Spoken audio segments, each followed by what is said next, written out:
ओम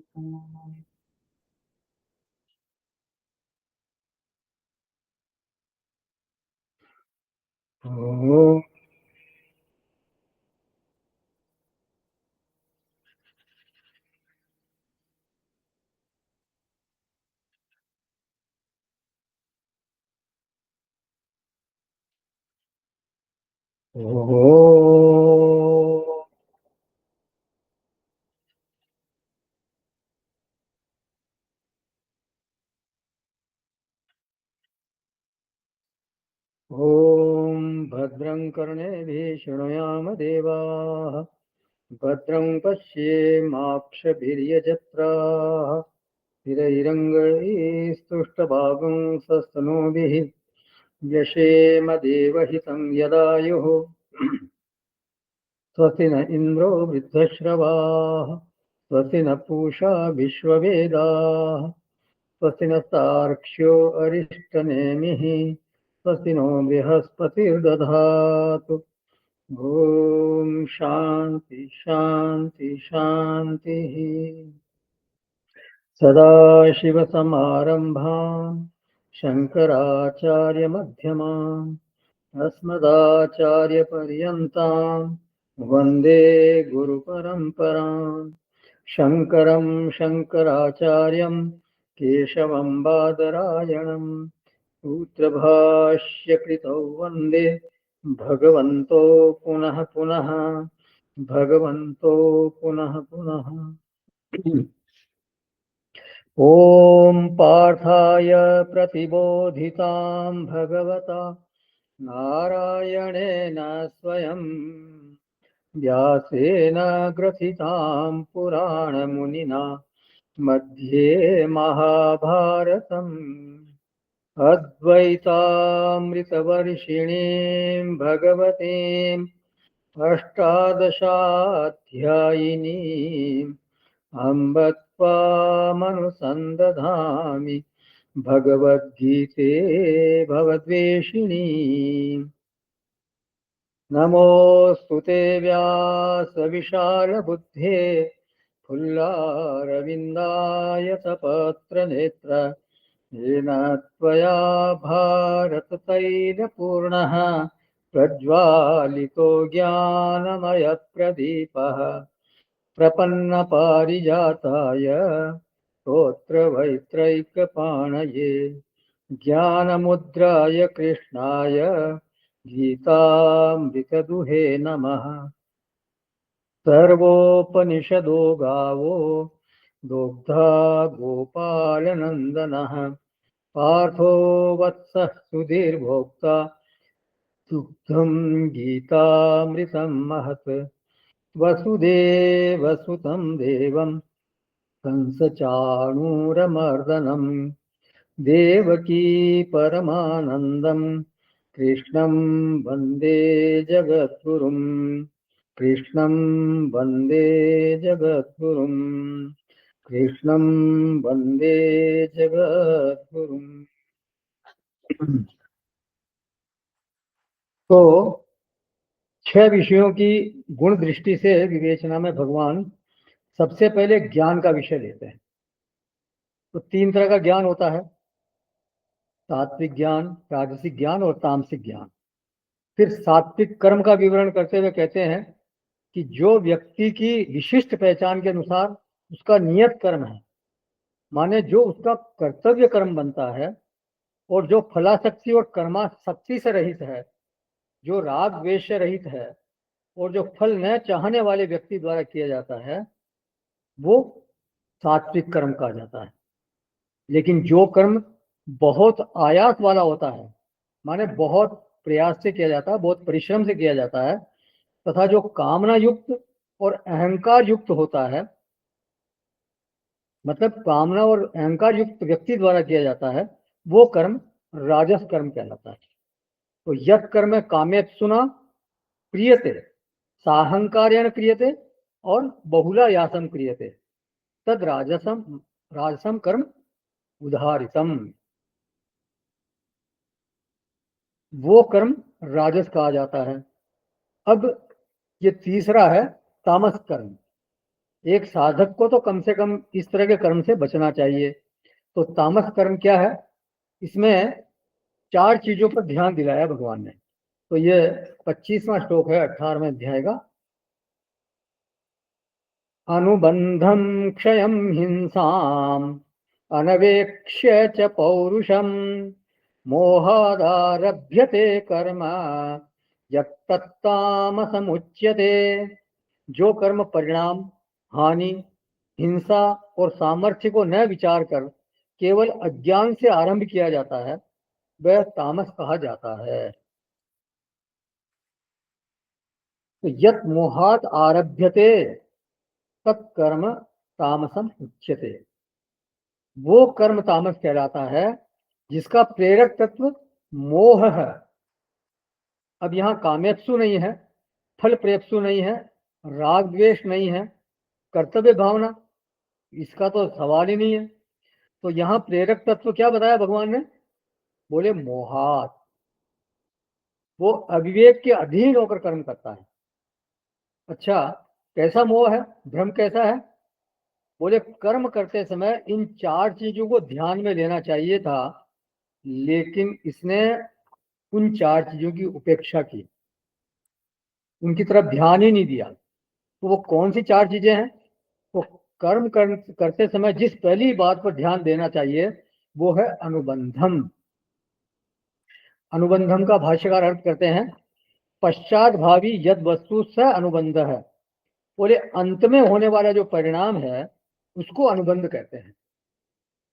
तो पश्चात भावी प्रधान रूप से तो फल ही होता है कि इस कर्म का भविष्य में फल क्या होगा, मैं जो कर्म कर रहा हूं उसका फल क्या होगा। ये भविष्य दर्शन की जो सामर्थ्य है वो व्यक्ति की बुद्धि में होनी चाहिए, लेकिन उसकी बुद्धि फल दर्शन करने में असमर्थ है। जो मन में आया वो बिना सोचे विचारे कर दिया, और फिर जब परिणाम आया तो फिर पश्चाताप, ग्लानि। लेकिन फिर क्या हो सकता है? फिर तो कुछ ही नहीं होता। फिर पछताए क्या हो जब चिड़िया चुग गई खेत। तो अनुबंध शब्द का जो प्रधान अर्थ है वो तो यही है। अनुबंध शब्द का दूसरा अर्थ और है, इन्वॉल्वमेंट। जैसे बोला जाता है ना कि मेरा कॉन्ट्रैक्ट हो गया, करार हो गया है। तो कर्म के साथ एक करार हो गया, एक अनुबंध हो गया। देखिए, जब कोई कर्म हम हाथ में लेते हैं तो वो कर्म भी हमें हाथ में लेता है, माने दोनों एक दूसरे को हाथ में लेते हैं। अब जैसे कोई पढ़ रहा है तो उसने पढ़ने के कर्म को हाथ में लिया, लेकिन उस कर्म ने भी उसको अपने हाथ में ले लिया, पढ़ने वाले को अपने हाथ में लिया। वो कर्म कहेगा कि यदि आप ठीक से मुझे करना चाहते हो तो आपको इतना परिश्रम करना है, आपको इतने बजे उठना है, इतने बजे सोना है, ये करना है, ये नहीं करना है, यहाँ जाना है, वहां नहीं जाना है, इससे मिलना है, उससे नहीं मिलना है। तो कर्म भी हमको अपने हाथ में लेता है। हमको दौड़ाने वाला कौन है? कर्म ही है। कर्म पूरा हो गया, ये कर्म बीच में छोड़ दिया गया तो दौड़ भाग खत्म। तो अनुबंध का मतलब है कि कर्म हाथ में लेने से पहले ये बात हमें जाननी चाहिए कि ये कर्म हमसे किस तरह की भाग दौड़ की मांग करता है, किस तरह के परिश्रम की मांग करता है, कितने समय की मांग करता है, किस तरह के जीवन की मांग करता है।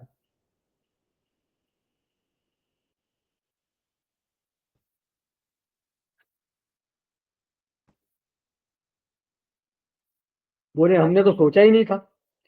तो बिना सोचे अगर कोई कर्म हाथ में ले लिया है तो उसी को फिर कहा जाएगा मोहाद आरभ्यते।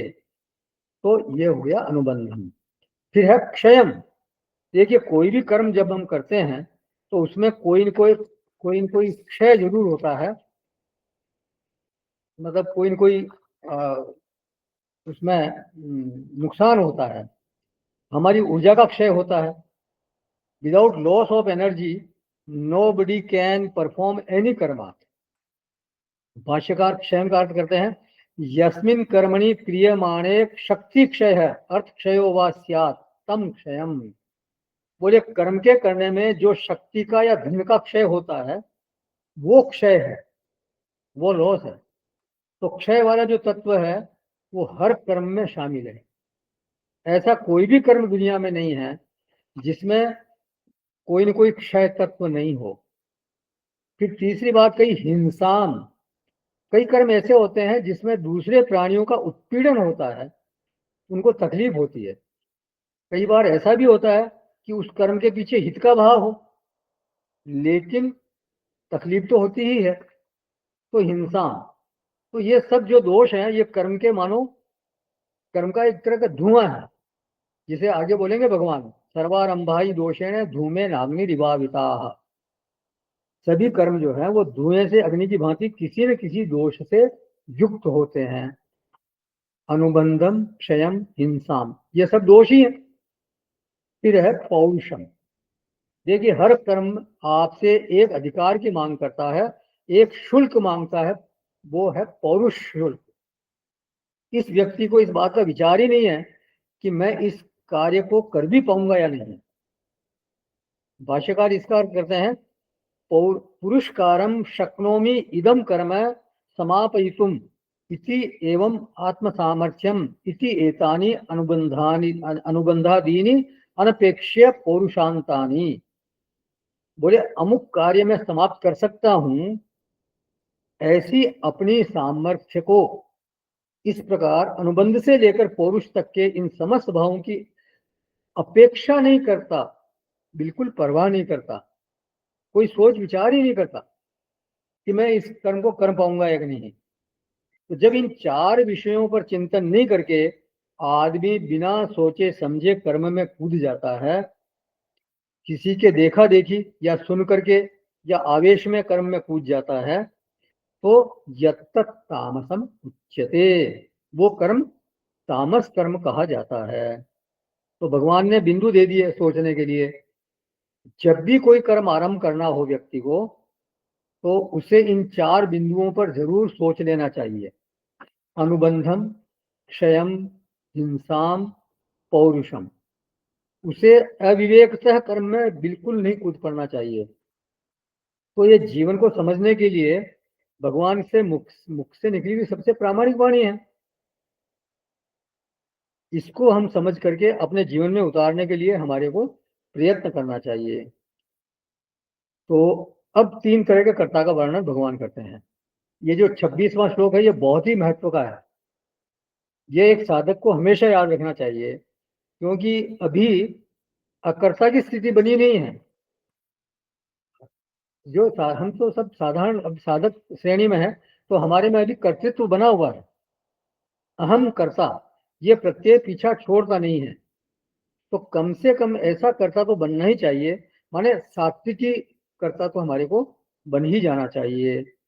ऐसे कर्ता को, जो ऐसा कर्ता बन जाता है, सात्विक कर्ता बनता है, उसको स्वरूपावस्थान में फिर थोड़ी सी सहजता रहती है, थोड़ी आसानी रहती है। तो कैसा है ये कर्ता, तो बोलते हैं, ये 26वां श्लोक है 18वें अध्याय, 26 और 18 चैप्टर। मुक्त संगो नहंवादी धृत्युत्साह समन्वितः सिद्ध्य सिद्ध्योर्निर्विकारः कर्ता सात्विक उच्यते।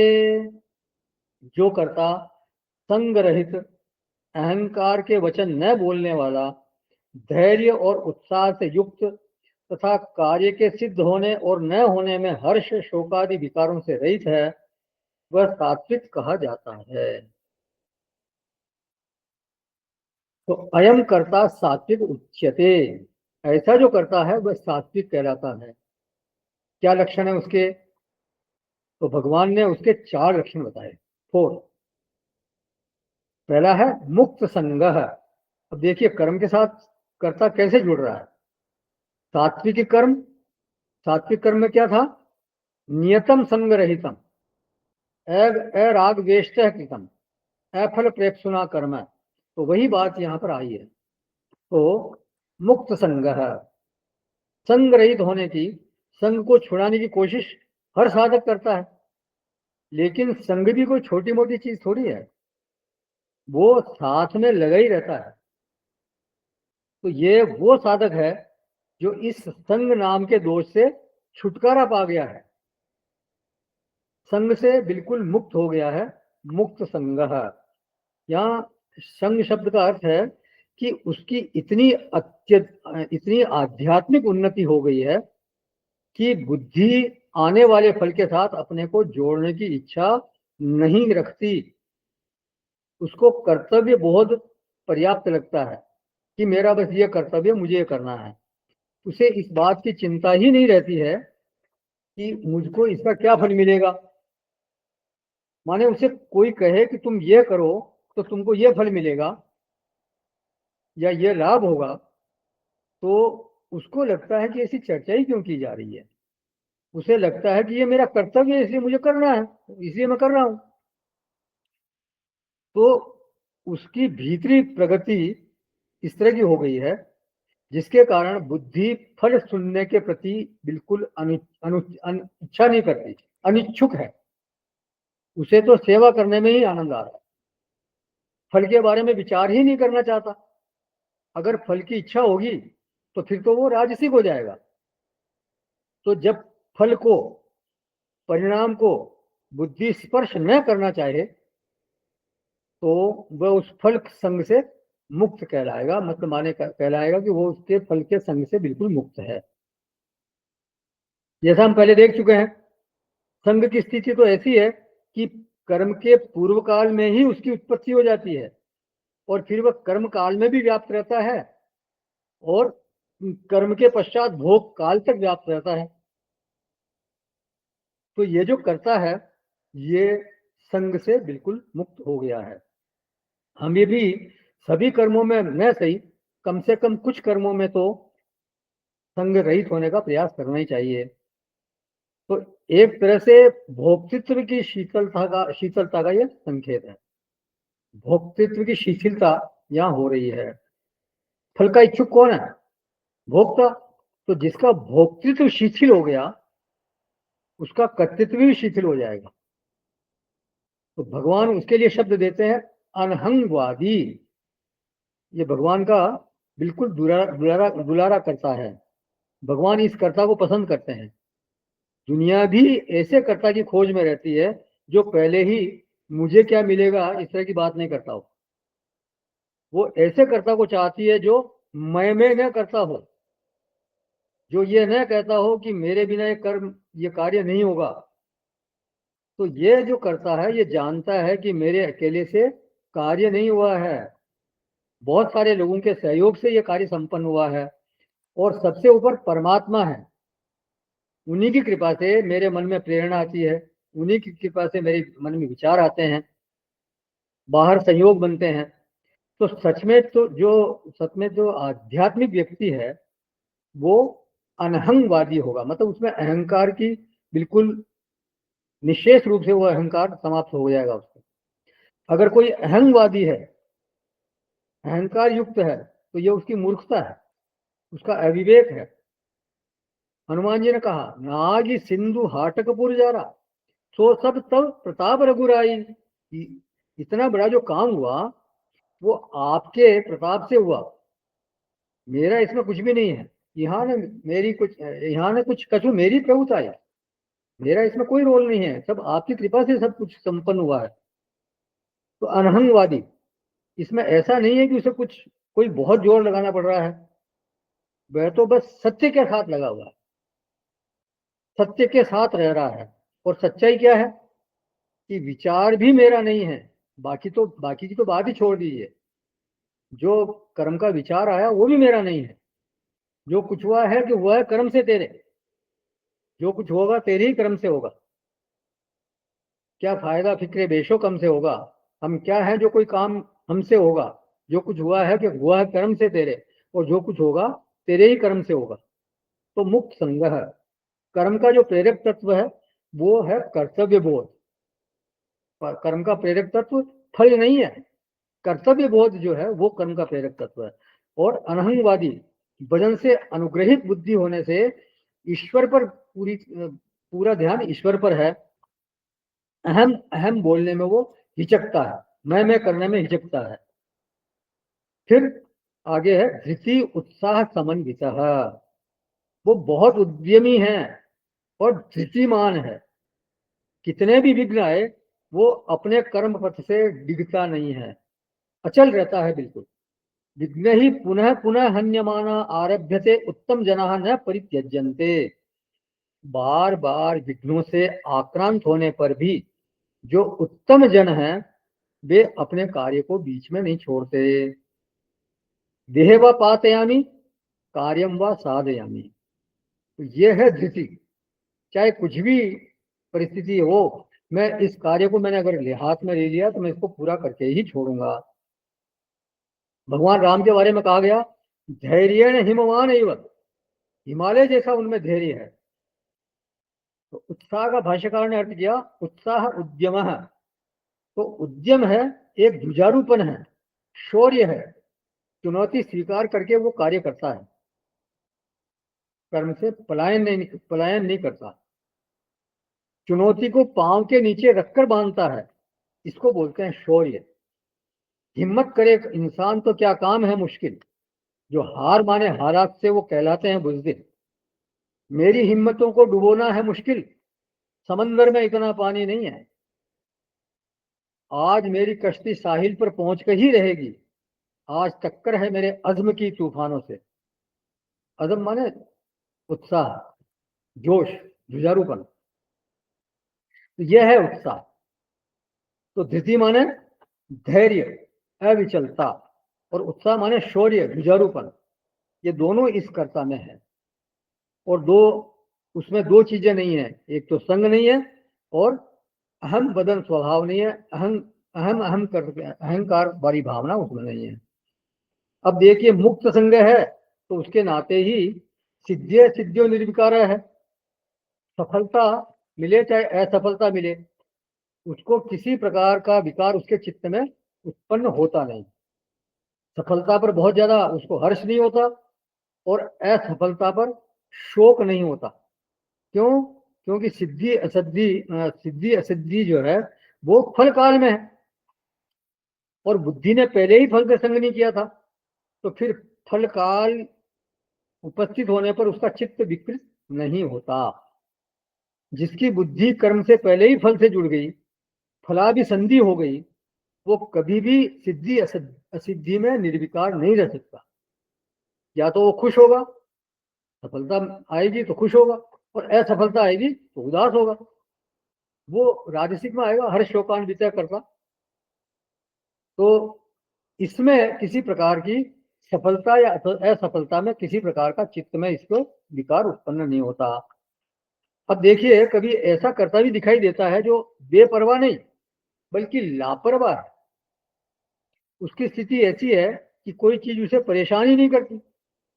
बहुत से लोग होते हैं ना जिनको कहते हैं थिक स्किन्ड, मोटी चमड़ी वाले, माने वो सेंसिटिव नहीं है, संवेदन शून्य है, संवेदनशील नहीं है, कोई असर नहीं पड़ता उनको। तो क्या उनको भी सात्विक कर्ता कहेंगे क्या? नहीं। यदि कोई सिंसियर होगा तो उसको तनाव जरूर होगा। ध्यान रखें, जीवन में देखा जाता है कि फलाकांक्षी को भी तनाव होता है। वो एक तरह, जो फलाकांक्षी को तनाव होता है वो एक तरह का होता है, और जो कर्तव्य परायण है, जो प्रतिबद्ध है, उसको भी तनाव होता है, लेकिन उसको तनाव दूसरी तरह का होता है। उसको तनाव नहीं होता ऐसा नहीं है, उसको भी तनाव होता है, लेकिन वो फिर जो तनाव है वो अलग तरह का होता है। प्रतिबद्धता तो है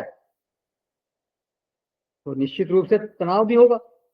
कम से कम कर्म पूरा होने का उसको तनाव रहता है कि ये काम हाथ में लिया है तो जो भगवान ने सेवा मुझको दी है वो सम्यक रूप से पूरी हो जाए, अच्छी तरह से पूरी हो जाए। उसमें अगर कोई बाधा पड़ती है तो व्यक्ति को थोड़ा सा ही सही, फिर वो परेशानी तो होती ही है।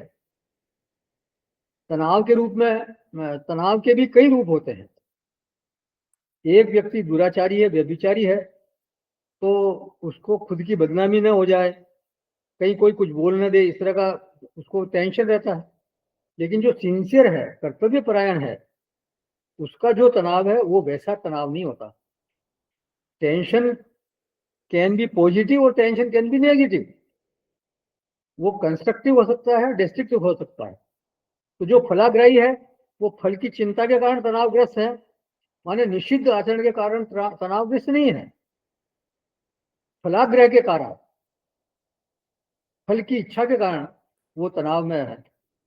और एक तीसरा व्यक्ति है, उसमें फलाग्रह भी नहीं है, निषिद्ध आचरण भी नहीं है, बल्कि वो कर्तव्य परायण है, लेकिन कभी उसके कार्य के बीच में विघ्न आते हैं तो वो भी थोड़े बहुत तनाव में तो आता ही है। तो ये 3 कैटेगरी हो गई। जीवन में सबसे ज्यादा बाधा पहुंचती है निषिद्धाचरण से होने वाले तनाव के द्वारा। वो व्यक्ति रोगग्रस्त, वो ऐसा तनाव जो है वो व्यक्ति को रोगग्रस्त बना सकता है, व्यक्ति को तोड़ सकता है।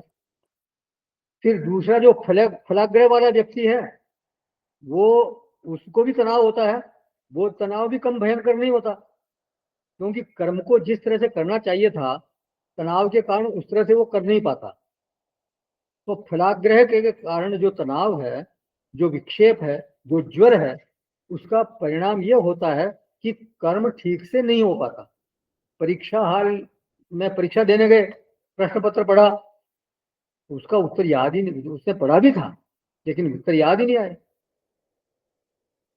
पढ़ा लेकिन तनाव के कारण भूल गया वो, और वो तनाव आया किसके कारण? फलाग्रह के कारण। लेकिन कर्तव्य परायणता, प्रतिबद्धता, सिंसियरिटी, ये बिल्कुल अलग चीजें हैं। भौतिक धरातल पे भी जो लोग सफल हैं, they are sincere, they are committed, और देखा जाता है कि उनमें भी तनाव होता है, उनमें भी क्रोध आता है। क्रोध माने विघ्न को कुचलने के लिए क्रोध आता है, वो उत्साह अथवा शौर्य का ही एक रूप होता है। तो कर्तृत्व भोक्तृत्व की शीतलता का ये अभिप्राय नहीं है कि व्यक्ति लापरवाह है।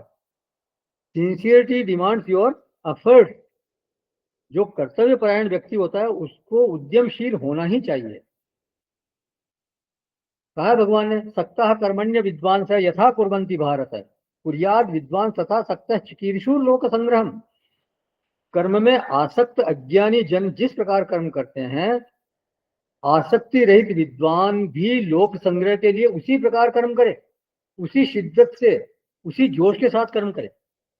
तो जो उसको सेवा मिली है, जो उसका नियत कर्म है, उसको वो पूरी लगन से, पूरी शिद्दत से करता है, उसमें वो पूरी तरह से रम जाता है, ढल जाता है, उसके लिए वो पूरी तरह से प्रतिबद्ध है। कर्तृत्व भोक्तृत्व शिथिल है, लेकिन प्रतिबद्धता, शूरता, उद्यम ये बिल्कुल भरपूर है। अब ऐसे व्यक्ति के जीवन में भी एक बड़ा प्रश्न आता रहता है कि सफलता असफलता को कैसे डील किया जाए, क्योंकि दुनिया में ऐसा कोई नहीं है जो हमेशा सफल हुआ हो या हमेशा ही असफलता का मुंह देखा हो। तो how to deal with success, क्योंकि सफलता जो है वो अभिमान की जननी बनती है। कोई कई लोग कहते हैं, सुने जाते हैं कि मैं जिसको छू लूं वो सोना बन जाता है। 10-20 सफलताएं लगातार उसको मिल गई और बस वो चढ़ गया। लेकिन सृष्टि का यह विधान है, कोई ये दावा कर नहीं सकता कि मैं निरंतर सफल हुआ हूं, और वैसे ही कोई ये भी नहीं कह सकता कि मैं निरंतर ही असफल रहा हूं। सफलता असफलता जीवन के मंगलमय विधान के अनुसार आती जाती रहती हैं। लेकिन how to deal with these, भगवान बोलते हैं सिद्ध्य सिद्ध्यो निर्विकार। ध्यान रखें, ये सात्विकता की बात चल रही है, इसलिए यहाँ सफलता का अर्थ है कर्म का पूरा हो जाना। फल तो उसने सोचा ही नहीं है, वो तो मुक्त संग है, पहले ही बोला भगवान ने। तो फल की प्राप्ति अप्राप्ति को सिद्धि असिद्धि अगर मानता है वो, तो फिर वो राजसिक में जाएगा।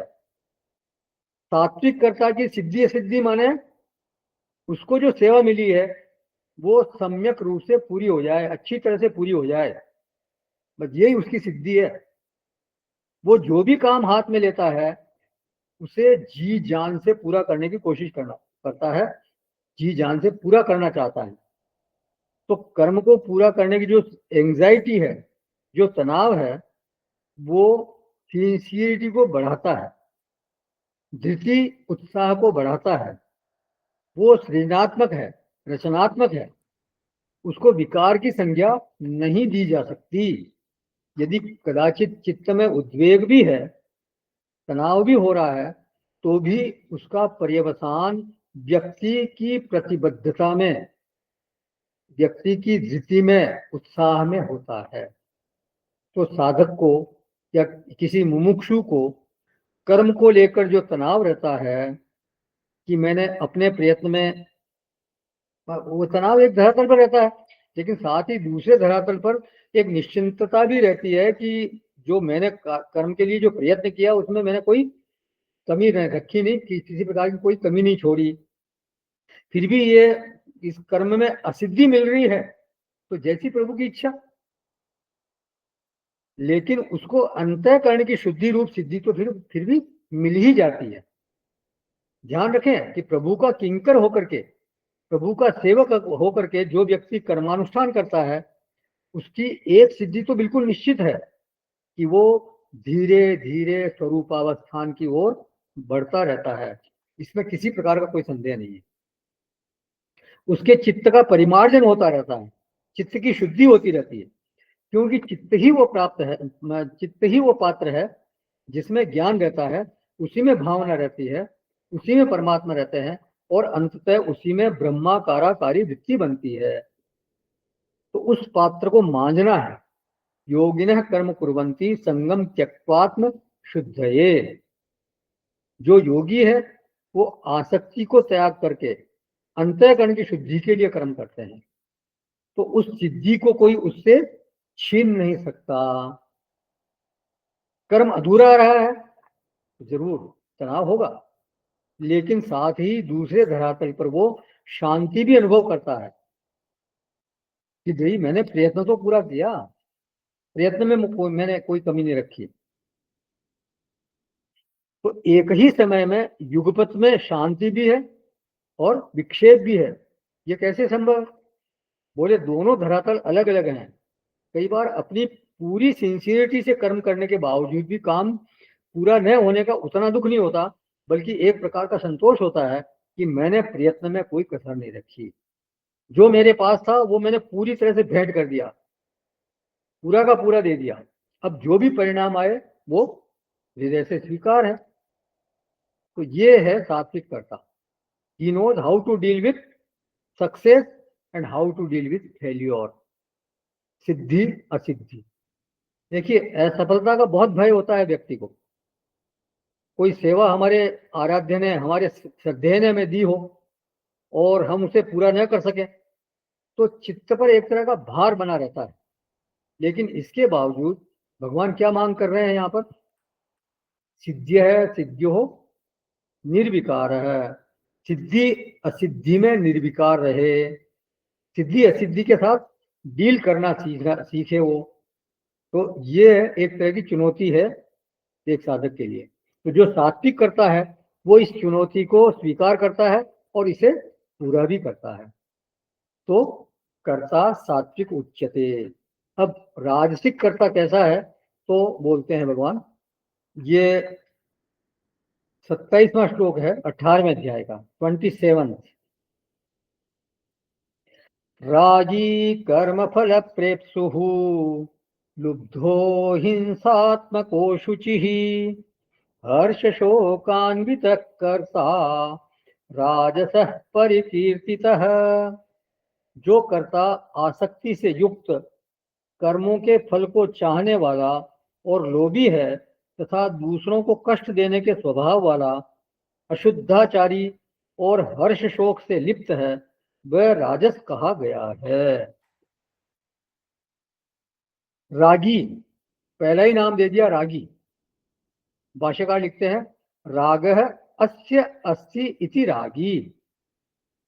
जिसमें राग माने आसक्ति विद्यमान है वो रागी है।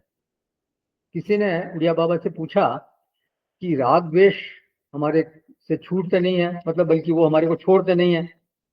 हर रोज मतलब हर चीज हमारे को पसंद नहीं आती, हर भोजन हमारे को पसंद नहीं आता, हर रंग को हम पसंद नहीं कर सकते, हर आदमी हमारे को पसंद नहीं आता। तो ये एक सच्चाई है, हर व्यक्ति की पसंद नापसंद होती ही है। कई चीजें मुझे पसंद है, कई चीजें नापसंद है। कोई व्यक्ति मुझे पसंद है, कोई व्यक्ति मुझे पसंद नहीं है। तो बाबा ने कहा पसंद नापसंद को राग द्वेष नहीं बोलते। पसंद जब पक्षपात करवाए और नापसंद में भी जब इतनी ताकत आ जाए कि वो हमसे पक्षपात करवा ले, तब उसका नाम पड़ता है राग द्वेष। माने यदि किसी का व्यवहार या उसकी कोई बात हमको पसंद नहीं है, लेकिन वो किसी चीज के लिए डिजर्व करता है, कोई व्यक्ति हमारे को पसंद नहीं है, उसको कोई बात पसंद नहीं है, कोई वो व्यक्ति ही हमारे को पसंद नहीं, लेकिन वो किसी चीज के लिए डिजर्व करता है और हम वो चीज उस अपनी नापसंद के कारण उसको दे दें, तो फिर वो कहा जाएगा द्वेष। महाराज दशरथ का राम के प्रति प्रेम राग नहीं करा सकता। क्यों? क्योंकि उन्होंने धर्म को नहीं छोड़ा था, किसी के साथ पक्षपात नहीं किया उन्होंने। दूसरी ओर धृतराष्ट्र का पुत्र प्रेम, वो राग था। क्यों? क्योंकि उस प्रेम ने पांडवों के प्रति बहुत अन्याय करवाया। रावण ने जो किया वो 100% गलत था, लेकिन राम जी के मन में कोई द्वेष नहीं है। क्यों? वे अंगद जी को बोलता है, काजू हमार तासु हित होई, करहु तात बत कही सोई। तो अगर उनके मन में द्वेष होता तो वो उसके हित की बात नहीं सोचते। तो पसंद नापसंद होना ये एक अलग धरातल है, लेकिन वो पसंद नापसंद यदि किसी के प्रति हमसे पक्षपात करवाए, हमसे अधर्म करवाए, हमसे अन्याय करवाए, तो वो राग द्वेष कहे जाएंगे। तो रागी, इसका क्या अभिप्राय है कि इसकी पसंद उस लेवल की है कि उसके कारण यह अधर्म करता है, उसके कारण यह पक्षपात करता है। तो नाम ही से क्लियर कर दिया भगवान ने यहाँ कि ये कौन है, यह है रागी। और रागी है तो फिर कर्मफल प्रेप्सु, कर्मफल का प्रकृष्ट इप्सु है, कर्मफल का तीव्र इच्छुक है। माने कर्मानुष्ठान के पूर्व ही इसकी बुद्धि फल के साथ संबद्ध हो जाती है और तीव्र रूप से संबद्ध हो जाती है। वही संबंध उसे कर्मानुष्ठान की प्रेरणा देता है। फल के साथ उसकी बुद्धि संबद्ध हो गई और फिर वो कर्मानुष्ठान के लिए प्रेरित होता है।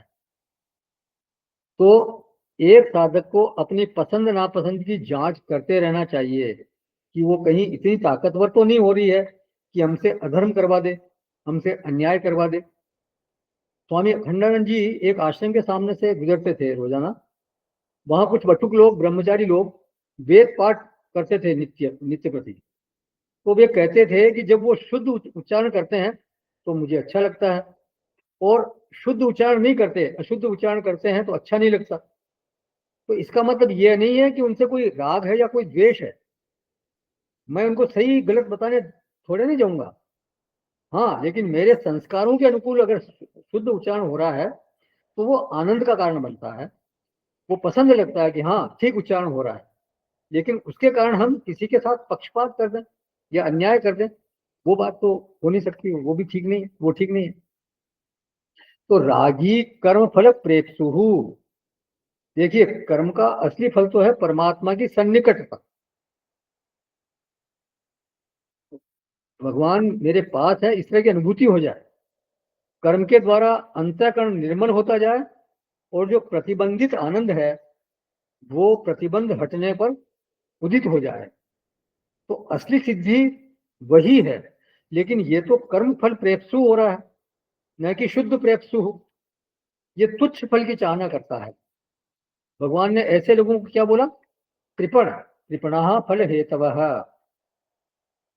तो कर्म फल प्रेप्सु, और ये यहीं पर नहीं रुकता, ये केवल अपने ही कर्म का फल नहीं चाहता बल्कि दूसरे के कर्म फल को भी अड़पना चाहता है, उस पर भी इसकी जिद्द दृष्टि लगी रहती है।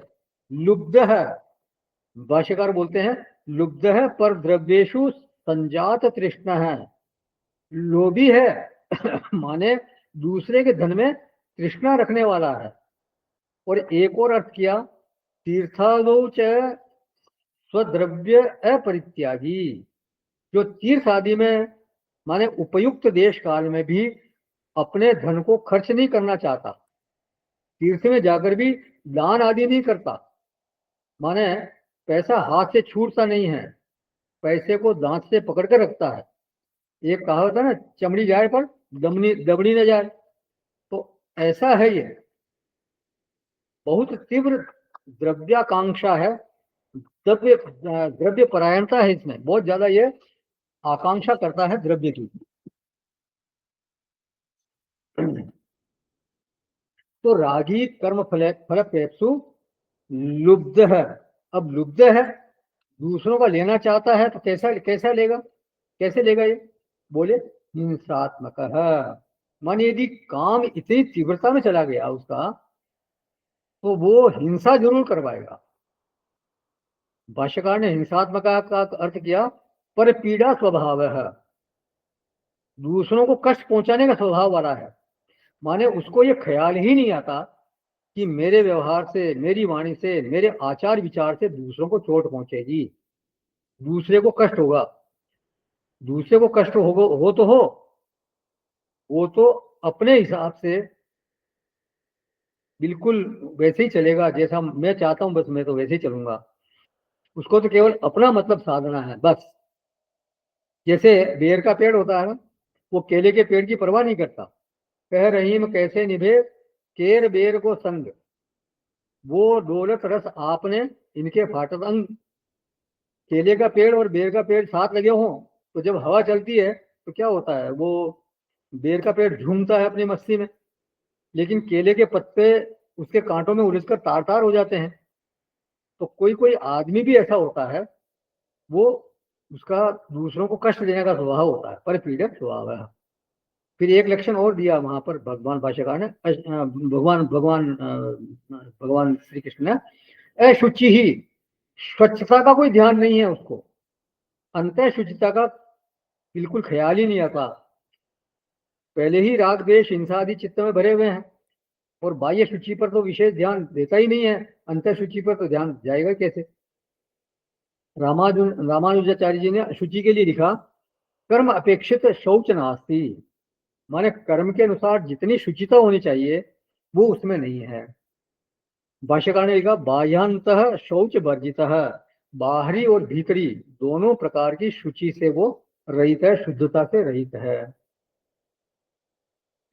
तो रागी कर्म फल प्रेप्सु लुब्ध है, हिंसात्मक है, अशुचि ही, इन 5 विशेषणों से युक्त ये राजसिक करता है।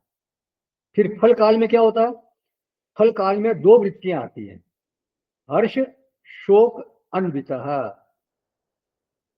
सफलता मिली खूब उछलने लगा, और असफलता मिली तो गहरे अवसाद में चला गया, उदास अवसाद में चला गया, डीप डिप्रेशन।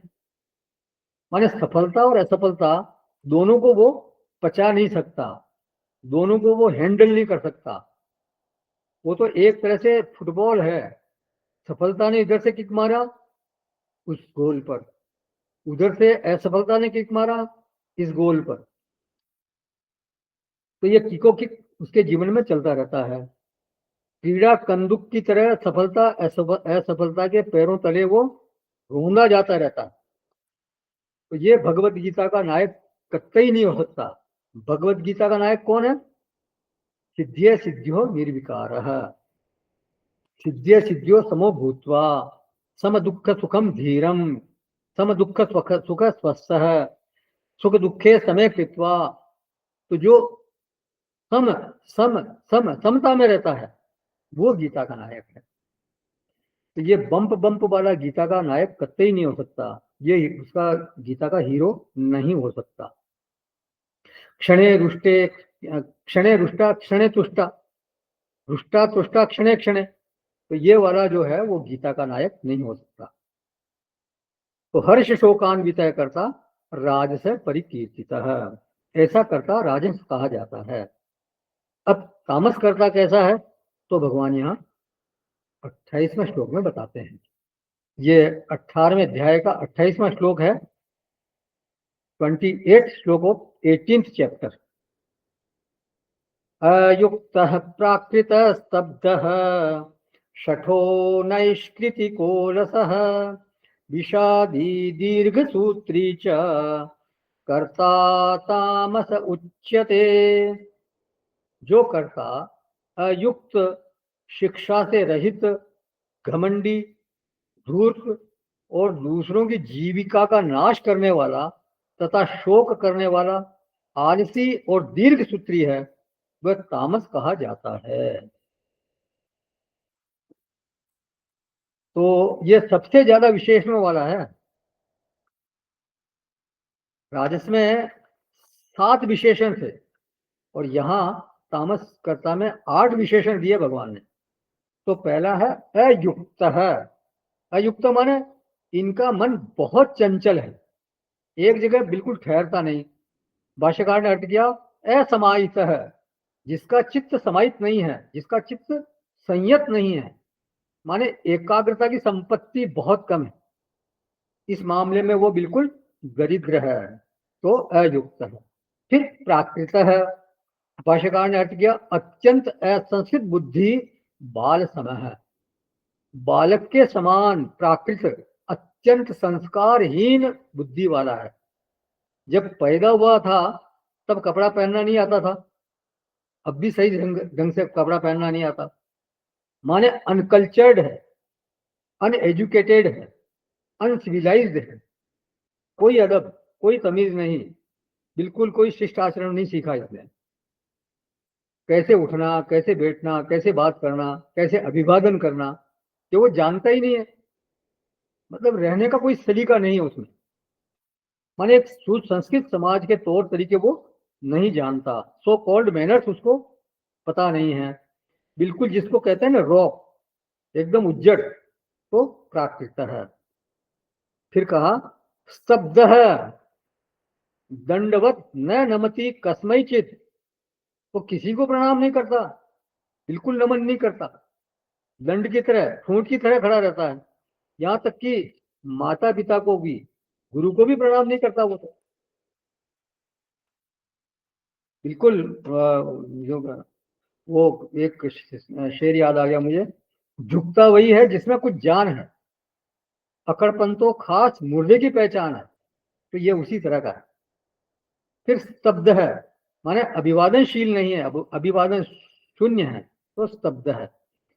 फिर शठ है, षठ शब्द का अर्थ है विभावानुसारेण अप्रदानम, सामने वाले के मान के अनुसार उसको मान न देना, ये शठता है। भाष्यकार ने अर्थ किया मायावी शक्ति गुहनकारी, अपनी सामर्थ्य को गुप्त रखने वाला कपटी है, माने छल करने वाला है, और उसके पास शक्ति है लेकिन वो बताता नहीं है, कहीं पर भी उस शक्ति को काम पर नहीं लगाता। कहीं मानो 6 घंटे का काम करना है तो वहां घंटे 2 घंटे काम किया और बस फ्री, समय को वो बर्बाद करता है, काम में टालम टोल करता है, काम में हील हुज्जत करता है, तो ये है शठा। फिर नैष्कृतिक है, नैष्कृतिक का अर्थ करते हैं पर वृत्ति छेदन पर है, दूसरे की वृत्ति का छेदन करने में तत्पर है, माने दूसरे की जीविका पर चोट मारता है। लोग कहते हैं ना पीठ पर मारो पर पेट पर मत मारो, लेकिन ये तो किसी के पेट पर लात मारता है, उसकी रोजी छीनता है, तो नैष्कृतिक है। फिर अलसह, अप्रवृत्तिशील है कर्तव्येषु अपि ही, जिसका कर्तव्य कार्य में भी प्रवृत्त होने का स्वभाव नहीं है, उसका कर्तव्य बन रहा है लेकिन वो उसमें प्रवृत्त नहीं होता, ये बिल्कुल ठीक सत्व से उल्टा है। वो क्या है, सत्व वाला क्या है, जित्युत्साह समन्वित है, और ये क्या है, इसकी किसी कार्य में प्रवृत्ति ही नहीं होती, कुछ करना ही नहीं चाहता ये, तो अलस है।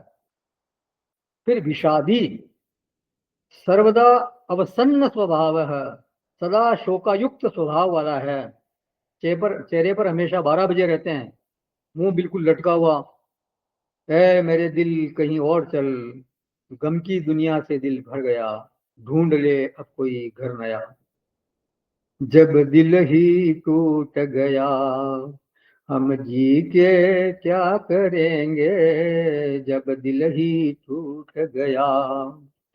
तो मानो कोई बहुत इसके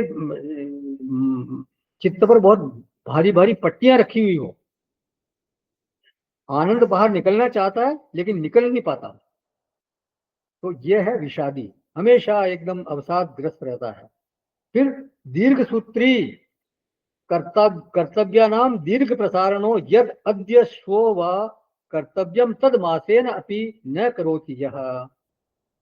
बोले कर्तव्य में बहुत विलंब करने वाला, माने आज या कल में कर लेने योग्य जो कार्य है वो महीने भर में भी नहीं करता, माने कार्य को आगे से आगे सरकाता रहता है। आज करे सो काल कर, काल करे सो परसों, जल्दी क्यों करता है प्यारे जब जीना है बरसों। तो ये है दीर्घ सूत्री, काम को लंबे समय तक वो टालने का स्वभाव वाला।